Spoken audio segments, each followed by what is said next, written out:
This 26 Sports and CCTV high school football presentation is brought to you by Cadillac Casting Incorporated.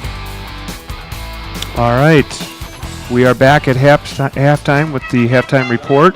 Lars Verdeen, Chad Grundy, and Bill Dooley bringing you the action from the McBain Community Sports Complex. And beautiful night here for football and a slugfest defensively so far. Lars, we've got McBain and Ionia both getting one touchdown. They both missed the extra point. And maybe you can do a quick recap on our scoring. For half. Ionia Bulldogs, they scored their only touchdown with Andrew Fox scoring on that TD. And then for McBain's only touchdown, it was Cole Seelan for about, I don't have the exact stat on it, for about 30 yards, I would say. But it was a nice trap play right up the middle. And once he broke through that second line of defense, there was nobody catching him. Noah Hendrickson's carried the ball twice for about 7 yards. Cole Seelan, 5 for 38 yards. Logan Vandenboss, at least 3 times for about 16 yards. Garrett Verberkmos had a nice 30-yard catch as time ran out. And if you don't score, it really doesn't do you much good. But it sure looked good, so that'll make a nice highlight film for him. And I have Logan Ealing carrying the ball, I don't know, about at least 10 times for about 30 yards there. So he's done a nice job getting through those cracks, but they're really not piling up the yards on this. So it's really coming down to a great defensive battle. It's a 6-6 game. It's a playoff atmosphere game. It's a beautiful night here. We got the full moon going. We got a good crowd. The band's playing. It's good weather even on an October night. You don't always get that in week 8 of high school football. And looking at the Ionia Bulldogs in the first half, their big weapon was Andrew Fox, their running back, but also John Meyer, the quarterback, had several nice runs up the middle. Receiving-wise, you had Sinicki with a couple receptions, but overall, I thought McBain did a good job.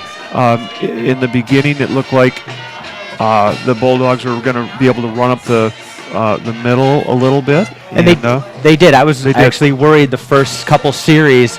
I'm like, wow, Ionia Bulldogs are running wherever they want. McBain has been able to. Except the outside. Yes, with Caleb Strickland. Yeah. Holy cow, leading it with at least 7 tackles at half. Like I said earlier in the broadcast, that he might be on track for a 20 tackle performance tonight. But once they figured out that the outside they weren't getting anything, they were able to get off tackle or inside, and looks like they wanted to run wherever they wanted to. So I was getting a little worried with that, but it's become a nice defensive battle right now. It's a very entertaining game to watch. The spread offense for both teams, it's kind of fun seeing the ball thrown around. It's not something we're always used to here at McBain. Right, and we do have to mention Logan Ealing with 2 interceptions in that first half. Holy cow, that was part of the excitement. There's a fumble one play by McBain.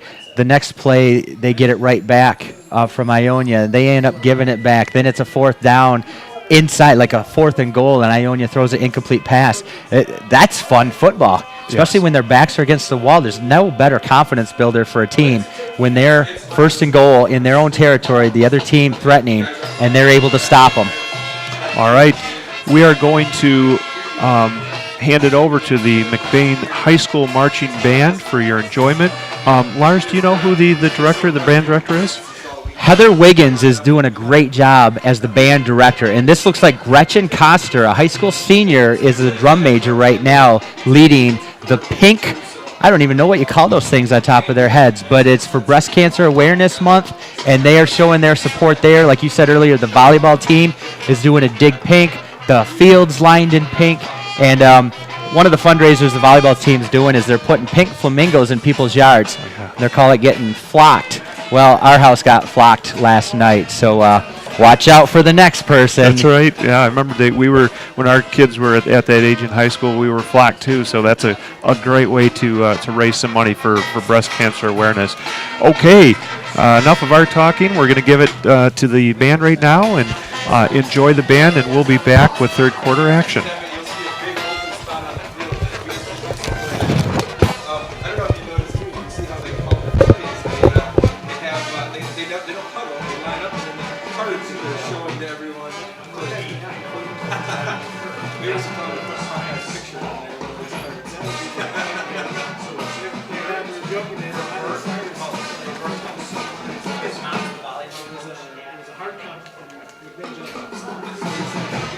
Lars plays, it's kind of like hard to count to get third.